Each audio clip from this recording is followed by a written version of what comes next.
नमस्कार, जय जगन्नाथ, जय श्रीराम। श्रीरामचरितमानस पाठरे आज अध्याय 118, 119 और 120तम दोहा पाठ करवा। तीन दोहा पाठ करवा कहीं श्रीरामचंद्र जो वर्णना अच्छे महादेव कर पार्वती पाखे से वर्णना सब आज सरीज। आसंता अध्याय मुख्य चरित्र मुख्य प्रसंग आसीज। गला अध्याय पढ़ी 117तम दोहा जाए पाठ करते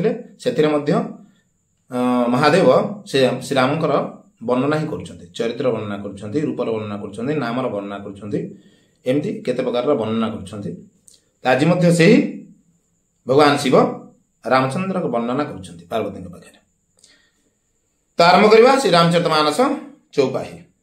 इसी तरह यह संसार भगवान के आश्रित रहता है, यद्यपि यह सत्य है तो भी दुख तो देता ही है। यही भाव में यही संसार भगवान को आश्रित ही रही है, यद्यपि यह असत्य अटे ता सत्य मध्य दुख तो दे ही था। जिस तरह स्वप्न में कोई सिर काट ले तो बिना जागे वह दुख दूर नहीं होता। जेपरिक स्वप्न रे जदि आप स्वप्न देखुं कि मुंडटा आप कटि जाइए कि काटी देछि तो स्वप्न न भागिला जाई आपन से भ्रमटा रहिबो जे मुंड भांगी जाई कटि जाइए बोली। तापर जब निद भांगी जाए तो तापर जानिबे जे नहीं बेक अच्छी गुरु। हे पार्वती, जिनकी कृपा से इस प्रकार भ्रम मिट जाता है वही कृपालु श्री रघुनाथ जी है। हे पार्वती, जहां को कृपा रहे, जहां को कृपा द्वारा यही पर सब भ्रम नष्ट हो जाए से ही होचंती से भगवान श्री रामचंद्र, जिनका आदि और अंत किसी ने नहीं जान पाया, जार की आदि अंत कहीं मध्य पर्यंत जानी नहांती। वेदों ने अपनी बुद्धि से अनुमान करके इस प्रकार नीचे लिखे अनुसार गाया है। वेदर मध्य निजर बुद्धि अनुसार जहाँ सबू गाई ताहा सबू तले लेखा होइछ। वह ब्रह्म बिना ही पैर के चलता है, बिना ही कान के सुनता है। एठी कहउचंती कि से ब्रह्म हटंती और से ब्रह्म गोड़ बिना ही से चलती और बिना कानर मध्य से सुनती। बिना ही हाथ के नाना प्रकार के काम करता है, बिना ही मुंह अर्थात जिह्वा के ही सारे अर्थात 6 रसों का आनंद लेता है। बिना ही बिना हाथ द्वारा मध्य से नाना प्रकार काम करता, बिना जिह्वा द्वारा से 6टा जाक रसर आनंद उपभोग करता और बिना ही वाणी के बहुत योग्य वक्ता है। बिना वाणी द्वारा मध्य बहुत भल योग्य वक्ता अटंती। वह बिना ही शरीर त्वचा के स्पर्श करता है, बिना ही आंखों के देखता है, बिना ही शरीर बिना ही से स्पर्श मध्य करते और बिना आखि द्वारा मध्य से देखी था और बिना ही नाक के सब गंधों को ग्रहण करता अर्थात सुनता है। नाक बिना मध्य से सब प्रकार गंध को ग्रहण करते। उस ब्रह्म की करनी सभी प्रकार से ऐसी अलौकिक है। सही ब्रह्मंकर कर्मटी सबु दृष्टि यहीपरि अलौकिक कर्म होता है कि जिसकी महिमा कही नहीं जा सकती, कि जार की महिमा कही ही हो नहीं। 118तम दोहा। जे हे में गावहि वेद बुध जाहि धरहि मुनि ध्यान, जाहि धरहि मुनि ध्यान सोहि दशरथ भगत हित कौशलपति भगवान सियावर रामचंद्र की जय जय।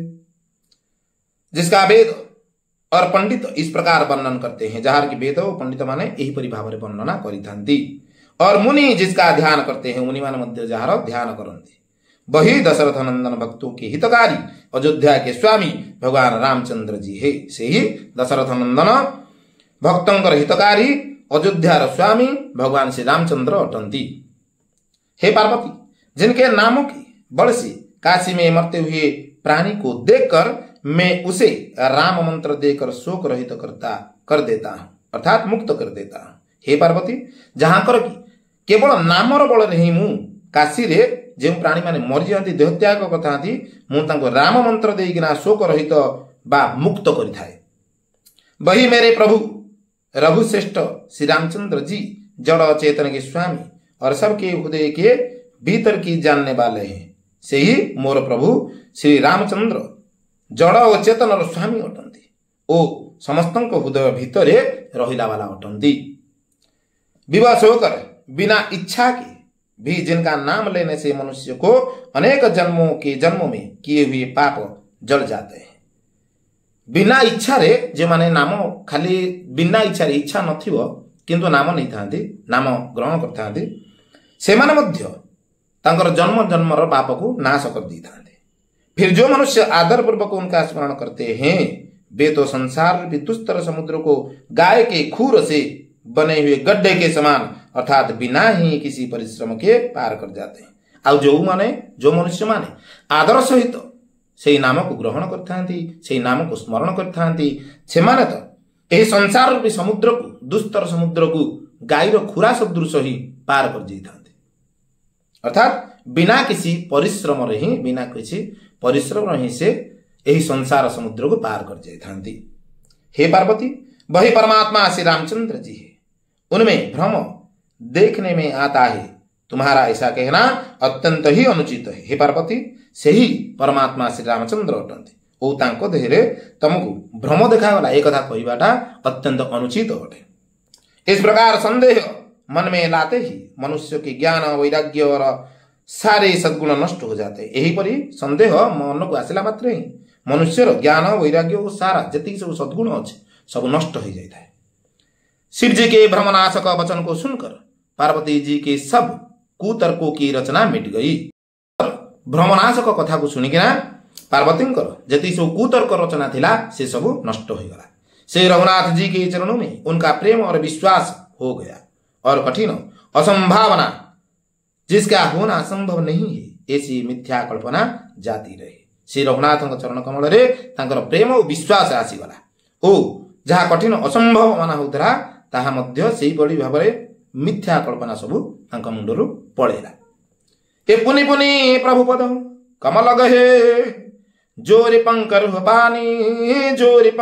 पानी बोले गिरिजा बचन बर मनहु प्रेम रस सानि सियावर रामचंद्र की जय जय। 119तम दोहा। बार बार स्वामी शिव जी के चरण कमलों को पकड़कर और अपने कमल के समान हाथ को जोड़कर पार्वती जी मानो प्रेम रस में सान कर सुंदर वचन बोले। बार बार भगवान शिव अर्थात स्वामी चरण कमल को धरिकिना ओ निजर कमल सदृश हाथ को जोड़िकिना पार्वती मान जमीती जेपरिकी प्रेम रस बुड़ीकिना सुंदर वचन कहउछंती। कौन कहउछंती? आपकी चंद्रमा की किरणों के समान शीतल वाणी सुनकर मेरा अज्ञान रूपी शरद ऋतु कार की धूप का भारी ताप मिट गया। आपणकर चंद्रमार किरण सदृश शीतल कथा शुणिकिना मोर शरत ऋतुर खरा सदृश जो अज्ञान रूपी ताप थिला ताहा नष्ट हो गला। हे कृपालु, आपने मेरा सब संदेह हर लिया। हे कृपालु, आपण मोर जति सब संदेह थिला ता सब दूर कर देले। अब श्री रामचंद्र जी का यथार्थ स्वरूप मेरी समझ में आ गया। वर्तमान श्री रामचंद्र यथार्थ स्वरूप मो मुंडे मो बुझीवा शक्ति रे पड़ी आछि। हे नाथ, आके आपकी कृपा से अब मेरा विषाद जाता रहा। हे नाथ, आपनकर कृपा द्वारा मोर जति विषाद थिला ता सब नष्ट हो जाइछि और आपके चरणों के अनुग्रह से मैं सुखी होगी। ओ आपनकर चरण अनुग्रह द्वारा ही मु सुखी हो जाइछि। यद्यपि मैं स्त्री होने के कारण स्वभाव से ही मूर्ख और ज्ञानहीन हूं, यद्यपि मु स्त्री होइथिबारु स्वभाव रे ही मूर्ख और ज्ञानहीन अटे, तो भी अब आप मुझे अपनी दासी जानकर ता सत्य मध्य आपण मते निजर दासी बोली भावंतु। हे प्रभु, यदि आप मुझ पर प्रसन्न है तो बात मैंने पहले आपसे पूछी थी वही कहिए। हे प्रभु, जदि आपण मो ऊपर प्रसन्न थिबे अछंती तो मु जहा पूर्वरु आपण को पचारथिले मते सेही कथा कुहंतु। यह सत्य है कि श्री रामचंद्र जी ब्रह्म है। एक कथा सत्य अटे कि रामचंद्र ब्रह्म अटंती, चिन्मय ज्ञान स्वरूप है, अविनाशी है, सबसे रहित और सबके हृदय रूपी नगर में निवास करने वाले हैं। चिन्मय अर्थात ज्ञान स्वरूप अटंती, अविनाशी अटंती, सबुथुरु रहित अटंती ओ समस्तंक हृदय नगर रे निवास करना वाला अटंती श्री रामचंद्र। फिर हे नाथ, उन्होंने मनुष्य का शरीर किस कारण से धारण किया? ता सत्य मध्य हे नाथ, से मनुष्य शरीर कहीं धारण करते? हे धर्म की ध्वजा धारण करने वाले प्रभु, हे धर्म ध्वजा धारण करने वाला प्रभु, यह मुझे समझा कर कहिए, एक कथा मते बुझेगी ना कुहंतु। पार्वती के अत्यंत नम्र वचन सुनकर और श्री रामचंद्र जी की कथा में उनका विशुद्ध प्रेम देखकर श्री पार्वती अत्यंत नम्र वचन शुणिकिना ओ श्री रामचंद्र प्रति तांकर जो विशुद्ध प्रेम देखिकिना भगवान शिव कौन कहते ए हर से कामारी तब शंकर सहज सुजान बहुविधि मही प्रशंस पुनि बोले कृपा निधान सियावर रामचंद्र की जय। तब कामदेव के शत्रु स्वाभाविक ही सुजान कृपा निधान शिव जी मन में बहुत ही हर्षित हुए। तेबे तापरे कामदेव शत्रु सहजरे ही स्वभाव ही सी अत्यंत कृपार धाम भगवान बहुत ही खुशी है। एक कथा सुन से भारी खुशी है और बहुत प्रकार से पार्वती की बड़ाई करके फिर बोले ओ बहुत प्रकार पार्वती मध्य प्रशंसा करिकिना सी राम को कथा कहवाक लगिले। तो एठी रहिला नाभान्न प्राण प्रहला विश्राम मानस प्राण चौथा विश्राम एठी विश्राम रहिला। आ परे आमे विषय प्रसंग को आसी जिबा। आसंता अध्याय रे आमे विषय प्रसंग अर्थात राम को जन्म चरित्र कथा आसीबो हेरि। तो आज पा एठी रखिले विषय वस्तुटी आपन को किपर लागिला कमेंट रे जणेबे। रहिली जय जगन्नाथ जय श्री राम।